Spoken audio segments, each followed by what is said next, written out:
नमस्कार, 4 बड़ी खबरों में आपका स्वागत है। मैं हूं देवेंद्र कुशवाहा। पहली बड़ी खबर आपको बताएं, छत्तीसगढ़ के रायपुर से है, जहां भानु प्रतापपुर उपचुनाव के लिए उम्मीदवारों के नामों में सावित्री मंडावी सबसे आगे हैं। दूसरी बड़ी खबर भोपाल से है, जहां बीजेपी प्रदेश अध्यक्ष वी डी शर्मा ने कांग्रेस पर तंज कसा है। तीसरी बड़ी खबर छिंदवाड़ा से है, जहां पूर्व मुख्यमंत्री कमलनाथ ने भाजपा विधायकों को लेकर बड़ा बयान दिया है। चौथी और आखिरी बड़ी खबर उत्तर प्रदेश के लखनऊ से है, जहां सपा नेता की 7 मंजिला इमारत को जमींदोज किया गया है। तो आइए शुरू करते हैं 4 बड़ी खबर।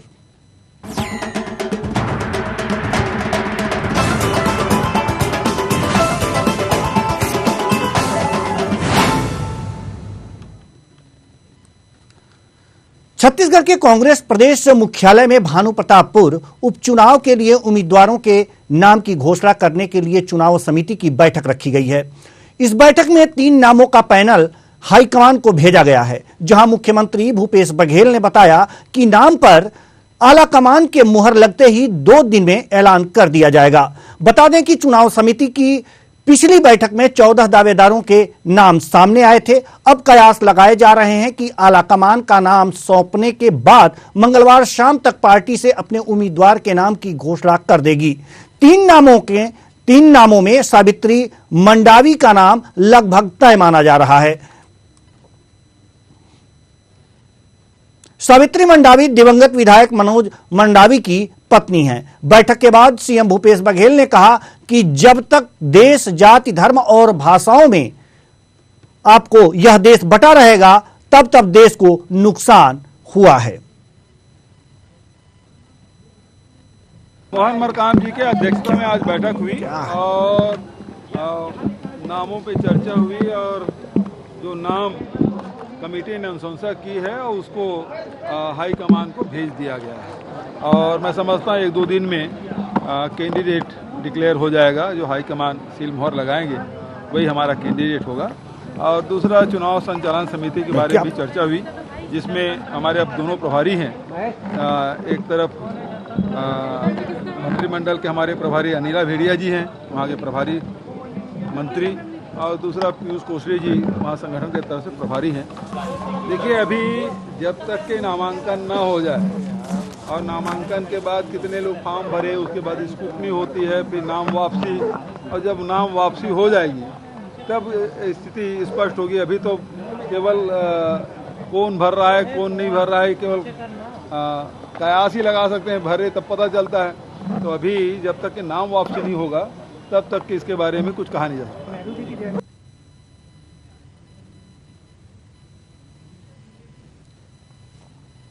इस खबर पर ज्यादा जानकारी के साथ हमारी संवाददाता निशा द्विवेदी हमारे साथ जुड़ चुकी हैं। जी निशा, इस समय की ताजा अपडेट क्या है?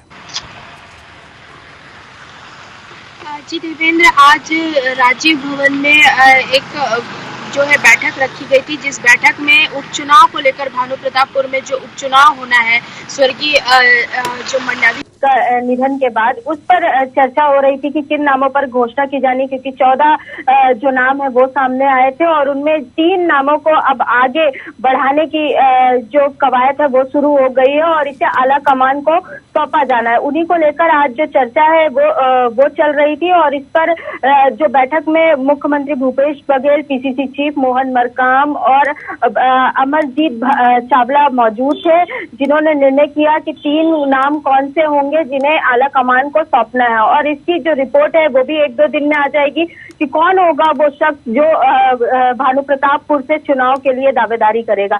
लेकिन जो उनकी धर्मपत्नी है, उनका नाम लगातार, अगर सूत्रों की बात करें तो लगातार उनका नाम जो है वो लगभग तय माना जा रहा है, सावित्री मंडावी का नाम, क्योंकि शासकीय पद पर वो कार्य कर रही थी, शिक्षक थी, उन्होंने इस्तीफा दे दिया और जिस दिन उनका इस्तीफा सामने आया उसी दिन से उनका नाम तय माना जा रहा है। लेकिन जो कि एक प्रक्रिया होती है, उस प्रक्रिया के मुताबिक आज दूसरी बार बैठक रखी गई थी राजीव भवन में और इस बैठक में जो नाम 14 नाम थे उनमें से 3 नामों को आगे बढ़ाने के लिए जो फरमान है वो जारी कर दिया गया है और उसके साथ ही आला कमान को जो रिपोर्ट है वो भेज दी गई है। लेकिन अभी तक जो सूत्र बता रहे हैं उसके मुताबिक कल शाम, मंगलवार की शाम तक जो नाम तय किया जाना है वो भी सामने आ जाएगा और उस नाम की औपचारिक घोषणा कर दी जाएगी। जी देवेंद्र जी, बहुत बहुत धन्यवाद इस तमाम जानकारी के लिए निशा द्विवेदी। तो कुल मिलाकर के भानुप्रतापपुर उपचुनाव के लिए अब 3 नामों को आगे बढ़ा दिया गया है। रुख करते हैं दूसरी बड़ी खबर की ओर। मध्य प्रदेश के बीजेपी प्रदेश अध्यक्ष विष्णुदत्त शर्मा ने प्रेस कॉन्फ्रेंस की। इस दौरान उन्होंने राष्ट्रपति द्रौपदी मुर्मू के मध्य प्रदेश दौरे को लेकर कहा कि ये हम सभी के लिए सौभाग्य का विषय है। राष्ट्रपति जनजाति गौरव दिवस का शामिल होने आ रही। बता दें कि इन दिन बीजेपी पेशा एक्ट कानून लागू करने वाली है। देश में मध्य प्रदेश इतिहास रचने जा रहा है। इसके अलावा उन्होंने प्रदेश में खाद की स्थिति को लेकर कहा कि प्रदेश में खाद की कोई कमी नहीं है, जबकि नेता प्रतिपक्ष गोविंद सिंह राजपूत का कहना है कि खाद को लेकर जो पोर्टल बनाया गया है वो खुल नहीं रहा। खाद का पोर्टल तो एक बहाना है, सरकार खाद की आपूर्ति नहीं कर पा रही है।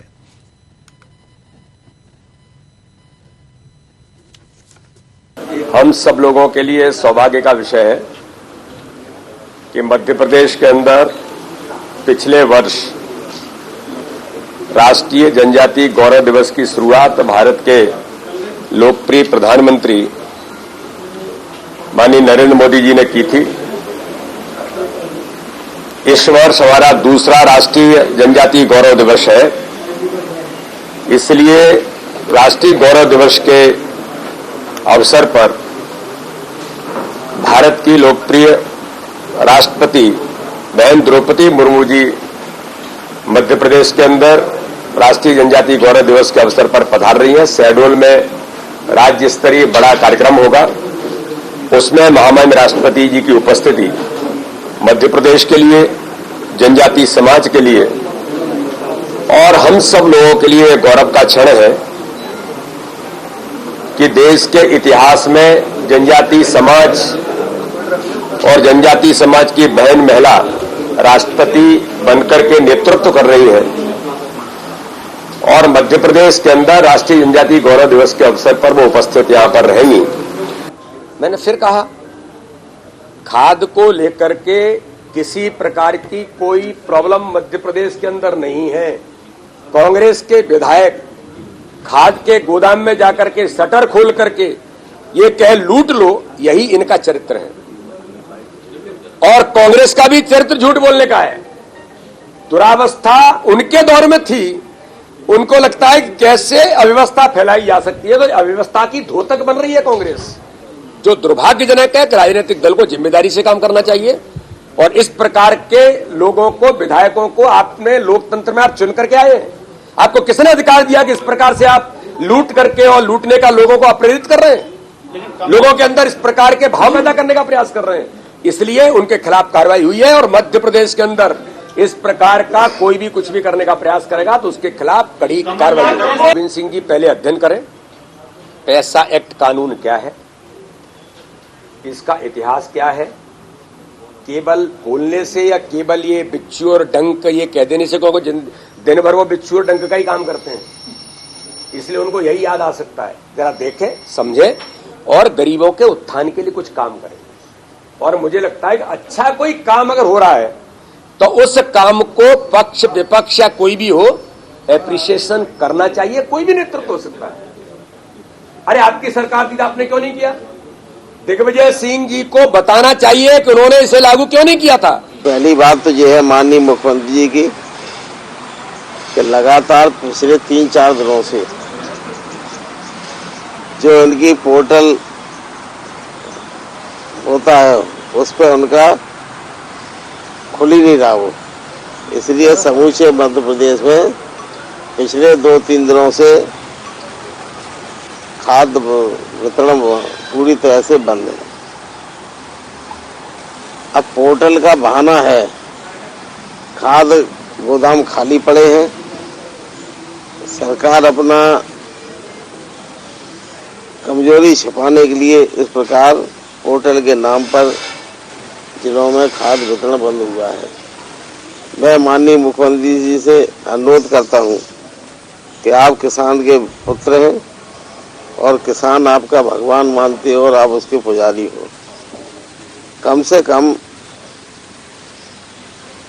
अभी तक जो स्थिति है, ग्वालियर चंबल डिवीजन में भारी पैमाने पर सरसों की फसल बोई जाती थी। खाद की यूरिया और डीएपी आदि खाद की कमियों से इस साल रकबा सरसों की बुवाई का कम हुआ है। इस खबर पर ज्यादा जानकारी के साथ हमारे संवाददाता विवेक सिंह हमारे साथ जुड़ चुके हैं। जी विवेक, हम जानना चाहेंगे कि आखिर सरकार जो है जनजातीय गौरव दिवस की क्या कुछ तैयारियां कर रही है? बिल्कुल देवेंद्र जी, अगर हम बात करें सरकार की तैयारियों की तो पिछले साल की अगर हम बात करें, सबसे पहले तो प्रधानमंत्री नरेंद्र मोदी राजधानी भोपाल आए थे 15 नवंबर को और राष्ट्रीय जनजातीय गौरव दिवस मनाने का सरकार ने निर्णय लिया था, जिसका शुभारंभ प्रधानमंत्री नरेंद्र मोदी ने किया था। और अब कल की अगर हम बात करें तो कल भी जो राज्य स्तरीय कार्यक्रम है राष्ट्रीय जनजातीय गौरव दिवस का, वह शहडोल में आयोजित होना है। इसको लेकर अगर हम बात करें तो मुख्यमंत्री शिवराज सिंह चौहान ने राष्ट्रपति द्रौपदी मुर्मू से फोन पर चर्चा की थी और उन्हें आमंत्रित किया था कल, और कल ही राष्ट्रपति द्रौपदी मुर्मू ने आने की अपनी सहमति दी थी। और कल द्रौपदी मुर्मू राष्ट्रपति जो हैं वह शहडोल आएंगी और 2 बजे वह शहडोल पहुंचेंगी और जो जनजातीय गौरव दिवस का कार्यक्रम का आयोजन किया जाना है उसमें शामिल होंगी। साथ ही जनजातीय वर्ग को संबोधित भी करने का काम करे थी। साथ ही अगर हम तैयारियों की देवेंद्र जी बात करें, जो आपने सवाल किया है, इसको लेकर मुख्यमंत्री शिवराज सिंह चौहान कल ही शहडोल पहुंचे थे और वहां की सुरक्षा व्यवस्था की तैयारियों को लेकर जानकारी ली थी। साथ ही कार्यक्रम स्थल का भी उन्होंने निरीक्षण किया था और तमाम दिशा निर्देश भी अधिकारियों को दिए थे। तो कहीं ना कहीं निश्चित रूप से अगर हम बात करें तो सरकार ने जिस तरीके से जनजातीय गौरव दिवस मनाने का निर्णय लिया था बिरसा मुंडा की जयंती को लेकर, पर पहले प्रधानमंत्री नरेंद्र मोदी आए पिछले साल 15 नवंबर को और इस बार राष्ट्रपति द्रौपदी मुर्मू शहडोल आ रही हैं, जो शहडोल में राज्य स्तरीय कार्यक्रम का आयोजन किया गया है। तो कहीं ना कहीं सरकार की तैयारियां पूरी हो गई हैं।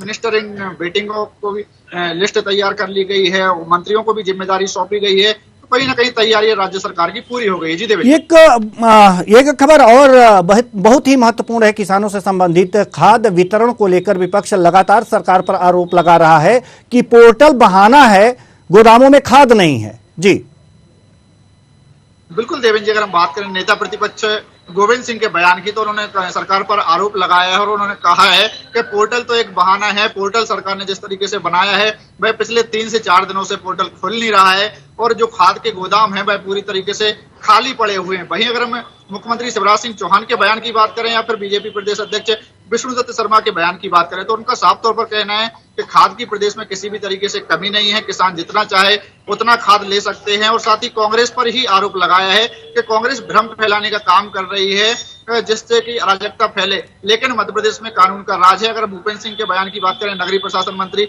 उन्होंने साफ तौर पर कहा है कि जिस तरीके से कांग्रेस भ्रम फैलाने का काम कर रही है इसमें किसान बहकावे में ना आए। मुख्यमंत्री शिवराज सिंह चौहान इस बात को लेकर पहले ही बयान दे चुके हैं। उन्होंने साफ तौर पर कहा है कि प्रदेश में पर्याप्त मात्रा में खाद है और किसी भी तरीके से अगर कोई अफवाह फैलाता है खाद की कमी को लेकर तो उसके खिलाफ सख्त से सख्त कार्रवाई भी की जाएगी। और साथ ही अधिकारियों को लेकर भी, और जो बिचौलिए होते हैं, व्यापारी होते हैं, कहीं ना कहीं जो ब्लैकमेलिंग के चलते कई बार खाद की कमी जरूर होती है देवेंद्र जी, तो इसको लेकर भी सीएम शिवराज ने स्पष्ट किया है कि जो अगर गड़बड़ी करते पाए जाते हैं, चाहे वह अधिकारी होंगे या फिर व्यापारी होंगे। लेकिन सवाल यहाँ पर यह है विवेक कि अगर जो खाद की किल्लत होगी तो किसान गोदामों पर अपनी लाइन लगाए खड़े पाए जाएंगे। तो क्या आपको दिखता है मध्य प्रदेश में कहीं भी कि जो किसान हैं वो खाद के लिए परेशान हैं, लाइनों में खड़े हैं, इस तरह की दृश्य आपको दिखाई दे रहे हैं कहीं?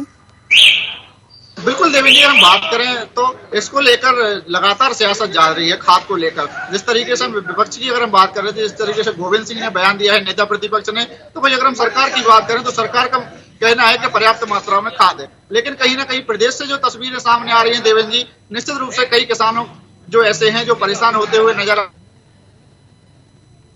के गोदाम है, वहां पर भी लाइनें जरूर देखने को मिल रही है। लेकिन अब सरकार जो अपना मत रख रही है कि पर्याप्त खाद है, वहीं विपक्ष का आरोप है कि खाद की कमी है प्रदेश में। लेकिन अब किसान ही इस बात को स्पष्ट कर पाएंगे कि उनको परेशानियों का सामना करना पड़ रहा है जब खाद मिल पा रही है उनको, या फिर उनको आसानी से खाद उपलब्ध हो रही है। सरकार लगातार दावा खाद की उपलब्धता की कर रही है कि मध्य प्रदेश में पर्याप्त खाद है और जितनी भी किसानों को खाद की आवश्यकता है वह ले सकते हैं। वही विपक्ष लगातार आरोप लगा रहा है कि प्रदेश में खाद की कमी है और सरकार सिर्फ पोर्टल बनाकर बहाना बना रही है। जी देवेंद्र जी, बहुत बहुत धन्यवाद इस तमाम जानकारी के लिए विवेक सिंह। तो कुल मिलाकर के जनजातीय गौरव दिवस की तैयारियां पूर्ण कर ली गई हैं, लेकिन अगर जो विपक्ष है वो खाद को लेकर चिंतित है और कह रहा है कि किसान परेशान है, खाद गोदाम में नहीं है और पोर्टल का बहाना सरकार बना रही है। इस पर तमाम जानकारी दे रहे थे हमारे संवाददाता विवेक सिंह। रुक करते हैं तीसरी बड़ी खबर की ओर। छिंदवाड़ा में पूर्व मुख्यमंत्री कमलनाथ ने बयान दिया है। उन्होंने कहा है कि भाजपा के कई विधायक उनके संपर्क में हैं, लेकिन वे तवज्जो अपने संगठन को देंगे। दरअसल ग्वालियर भीतरवार के विधायक लाखन सिंह ने बड़ा बयान देते हुए कहा है कि 1 महीने के भीतर प्रदेश में कांग्रेस की सरकार बनने जा रही है। सभी कांग्रेस कार्यकर्ता तैयार रहें। कई भाजपा के विधायक उनके संपर्क में हैं। इसी क्रम में मीडिया ने कमलनाथ से सवाल किया तो कमलनाथ ने कहा कि बिल्कुल हैं और रहेंगे, क्योंकि कई संतुष्ट विधायक असंतुष्ट विधायक हैं जिनके टिकट भाजपा से कांग्रेस में आएंगे, लेकिन हमारी प्राथमिकता कांग्रेस के संगठन को तवज्जो देने की है। बता दें कि पूर्व मुख्यमंत्री कमलनाथ और सांसद नकुलनाथ ने कलेक्ट्रेट सभागार में सड़क सुरक्षा की बैठक आयोजित की थी। देखिए, ये तो सरकार की प्राथमिकता छिंदवाड़ा नहीं है।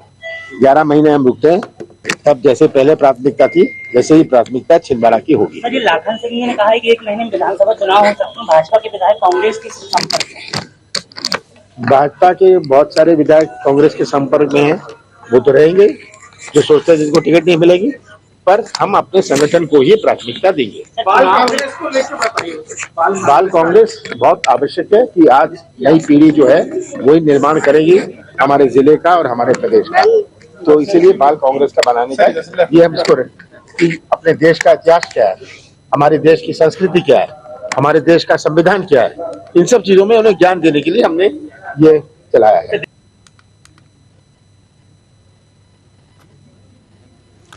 तो सवाल यहां पर यह है कि कांग्रेस ये कह रही है कि बीजेपी के कई जो विधायक हैं वो हमारे संपर्क में है, 1 महीने के भीतर हमारी सरकार बनने जा रही है। हमें लगता है कि ये मुंगेरी लाल के हसीन सपने तो नहीं है। हो सकता है कि अपने कार्यकर्ताओं का मनोबल बढ़ाने के लिए ऐसी बातें कही जा सकती हैं, लेकिन यह भी हो सकता है कि हाँ, भाजपा के जो नेता हैं और जिनका टिकट कटना है वो ये सोच रहे हो कि कांग्रेस में मिल जाएं और उसकी सरकार बना दें, तो हो सकता है कि अगला टिकट जो है कांग्रेस उन्हें दे और वो पुनः विधायक बन पाए। तो ये तमाम संभावनाएं हो सकती हैं और इसी को देखते हुए इस तरह के बयान आ रहे हैं। राजनीतिक गलियारों में क्या सही है, क्या गलत है, इस पर भी हम बात करेंगे। इस खबर पर ज्यादा जानकारी के साथ हमारे संवाददाता मुकेश तिवारी हमारे साथ जुड़ चुके हैं। जी मुकेश, हम जानना चाहेंगे आपसे कि कांग्रेस ये क्या कह रही है? क्या मुंगेरी लाल के हसीन सपने इसे मान सकते हैं कांग्रेस के?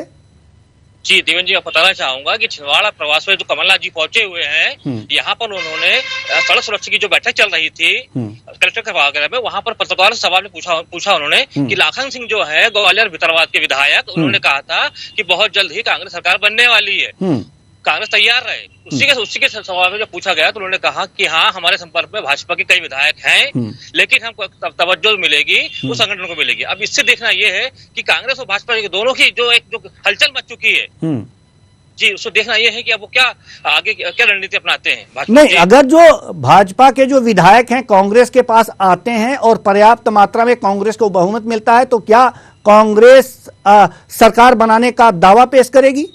कुछ ऐसी बातें सामने आ रही हैं? जी, मैंने आपको ये कहा है कि जो लाखन जी ने कहा कि तैयार रहे, कांग्रेस पे आने वाले 1 महीने में कांग्रेस की सरकार बन रही है, उनका ये दावा कर रहे हैं वो। जी ठीक है, बहुत बहुत धन्यवाद इस तमाम जानकारी के लिए मुकेश तिवारी। तो कुल मिलाकर के कांग्रेस यह कह रही है कि बीजेपी के कई विधायक हमारे संपर्क में हैं और जल्द ही 1 महीने के अंदर कांग्रेस की सरकार मध्य प्रदेश में बनने वाली है। अब देखने वाली बात होगी कि बनती है या नहीं। इस पर तमाम जानकारी दे रहे थे हमारे संवाददाता मुकेश तिवारी। रुक करते हैं चौथी बड़ी खबर की ओर। लखनऊ विकास प्राधिकरण पर सपा नेता याजदान बिल्डिंग को ढहाने की कार्रवाई को शुरू कर दिया गया है। मुंबई से आई विशेष टीम याजदान बिल्डिंग को जमींदोज करने में जुटी हुई है। सबसे पहले 7वें फ्लोर पर मजदूर पहुंचे, हथौड़े से छत को तोड़ रहे हैं। इसके बाद एक एक हिस्सा ढहाया जा रहा है।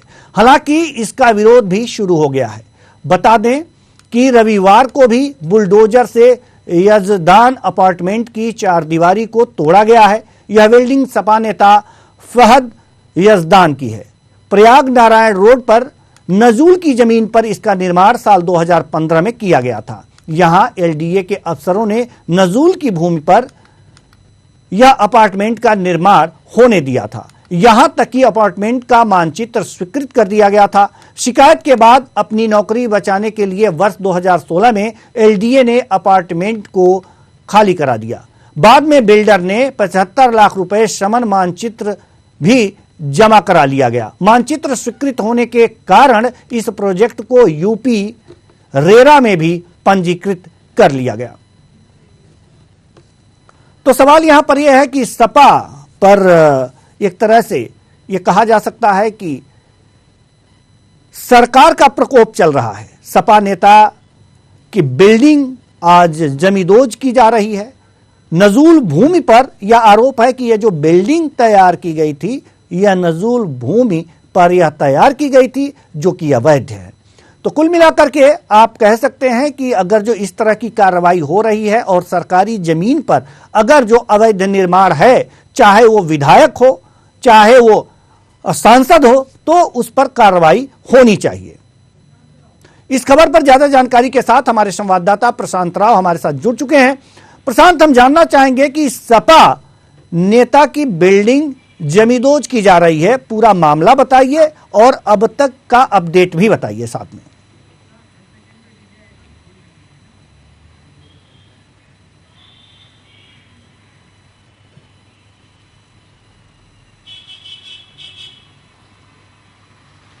जी देवेंद्र जी, मैं बता दूं कि सपा नेता फहद याजदान की ये बिल्डिंग है जो लखनऊ के हजरतगंज थाना क्षेत्र के प्रयाग नारायण रोड पर स्थित है और इस बिल्डिंग का निर्माण 2015 में शुरू हुआ था और इसके बाद 2016 में इस पे एलडीए ने रोक लगाई थी और इसमें मानचित्र स्वीकृत न होने का आरोप लगाया गया था, जिसके बाद जो बिल्डर्स हैं, याजदान बिल्डर्स ने इसमें 75 लाख रुपए समन शुल्क मानचित्र का जमा करते हुए वो भी पास कराया था और इसके साथ रेरा में भी इसको पंजीकृत कराया गया। तो उसके बाद अब तमाम अधिकारियों ने अपने बचाव को लेते हुए इसमें बड़ी कार्रवाई की है और उसको गिराने को लेकर ध्वस्तीकरण का काम शुरू कर दिया है और कल ही जो देखा जाए कि इसमें कार्रवाई की गई और उससे पहले पिछले संडे को भी इसकी दीवार गिराने की भी सूचनाएं थी कि एलडीए की तरफ से एक बुलडोजर भेजा गया था, जिसके बाद इसकी जो 4 दीवारी थी उसको ढाने का काम किया गया है और आज एलडीए का प्रवर्तन दल है वो पहुंचा था और इसके साथ ही भारी संख्या में पुलिस बल पहुंची, जिसके बाद यह ध्वस्तीकरण का कार्य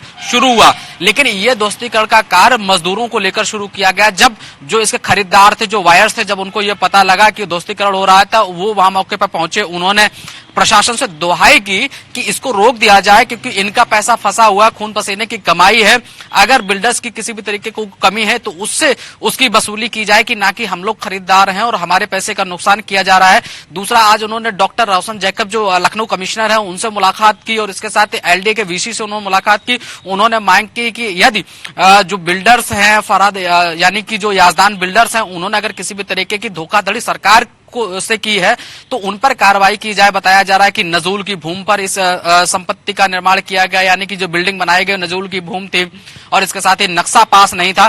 तो ये सवाल वायर्स ने भी प्रशासन के ऊपर खड़े किए हैं, एलडीए की तरफ से एलडीए को खड़े किए गए हैं। लखनऊ विकास प्राधिकरण के तत्कालीन वीसी क्या कर रहे थे और जो एक्सचेंज थे, जेई थे या फिर और भी जो तमाम संबंधित अधिकारी थे, उस समय वो क्या कर रहे थे। अगर नजूल की भूमि पर इसका निर्माण किया गया था तो उसको मानचित्र को स्वीकृति क्यों दी गई, उसका 75 लाख रुपए जो समन शुल्क जमा कराया गया वो क्यों कराया गया, रेरा में उसका पंजीकृत हो गया है, ये कैसे हो गया अगर जब नजूल की भूमि पर ही बने। दूसरी तरफ जो याजदान बिल्डर्स ने इस बिल्डिंग को बनाया और जिन लोगों को बेचा, उनका ये भी आरोप है कि ये जो है एक तरीके से राजनीतिक कार्रवाई हो रही है। जिन लोगों का पैसा फंसा है उनके लिए प्रशासन ने अभी किसी भी तरीके की कोई भी जिम्मेदारी नहीं ली है कि उनका पैसा बिल्डर्स कैसे वापस करेंगे। मकान गिरा दिए गए हैं। हालांकि कल जो बिल्डर्स के लोग थे वो भी वहां मौजूद रहे, उन्होंने प्रशासनिक अधिकारियों से मांग की और इस ध्वस्तीकरण को रोकने को लेकर उन्होंने बाकायदे लिखित शिकायत पत्र भी संबंधित अधिकारियों को सौंपा। यहाँ तक कि एलडीए बीसी को भी उन्होंने पत्र लिखकर यह मांग की है कि ये कार्रवाई रोक दी जाए, जो कागजी कार्रवाई है या किसी अन्य तरीके की कार्रवाई है वो पूरी की जाएगी, या फिर बिल्डर्स की तरफ से अगर किसी भी तरीके की कोई कमी है तो उसमें वो जुर्माना भरने को लेकर राजी हैं। लेकिन प्रशासन ने एक बात नहीं मानी, जो वायर्स हैं यानी जो खरीदार हैं वो इस चक्की के पार्ट में पिस रहे हैं। एक तरफ बिल्डर्स हैं, दूसरी तरफ प्रशासन है, दोनों के बीच में पिस रहे हैं। लोग रो रहे थे, चिल्ला रहे थे, प्रशासन से मांग कर रहे थे, लेकिन प्रशासन ने दुहाई नहीं मानी उनकी और आज जो जो अपार्टमेंट थे वो तोड़ने शुरू कर दिए हैं। कई अधिकारी वो मौके पे मौजूद रहे, कैमरे पे बोलने को लेकर कोई तैयार नहीं थे, कोई जवाब देने को तैयार नहीं थे। तो उत्तर प्रदेश में कहा जाए कि लखनऊ राजधानी के लखनऊ विकास प्राधिकरण के ऊपर कई प्रश्न चिन्ह इस ध्वस्तीकरण के बाद खड़े हो गए हैं। जी, बहुत बहुत धन्यवाद प्रशांत राव इस तमाम जानकारी के लिए। तो कुल मिलाकर के बिल्डर्स और सरकार के बीच, प्रशासन के बीच जो खरीदार हैं उस फ्लैट के, वो पिस रहे हैं। इस पर तमाम जानकारी दे रहे थे हमारे संवाददाता प्रशांत राव। तो आज की 4 बड़ी खबरों में आज के लिए बस इतना ही। मुझे दीजिए इजाजत, नमस्कार।